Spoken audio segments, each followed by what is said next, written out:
Қайырлы күн. Мен Абай атындағы Қазақ ұлттық педагогикалық университетінің қазақ тілі мен әдебиеті пәні мұғалімдерін даярлау мамандығының бірінші курс студенті Есполқызы Елдана. Абай Құнанбайұлы, мен жазбаймын өлеңді ермек үшін. Мен жазбаймын өлеңді ермек үшін, жоқ барды ертегіні термек үшін. Көкірегі сезімді тіл орамды, жаздым үлгі жастарға бермек үшін.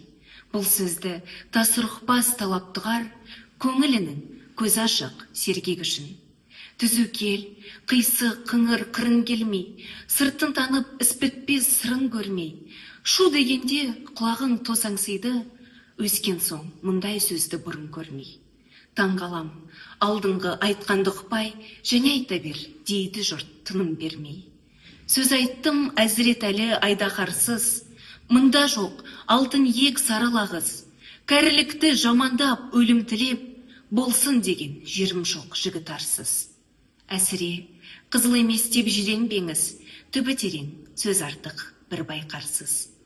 Батырдан барымташы туардан ғой, қызшылда, қызықшылда әуре жан ғой, арсыз, малсыз, ақылсыз, шаруасыз, елірмелі маскүнем байқалған ғой.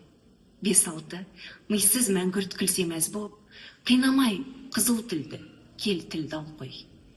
Өнері бар, өнерлі інім сізге, жалынамын, мұндай сөз айтпа бізге. Өзге түгіл өзіңе пайдасы жоқ, есіл өнер қор болып кетер тізге. Сән қой, таң қой ойнашы керім кербес, қанша қызық болады өзіңізге.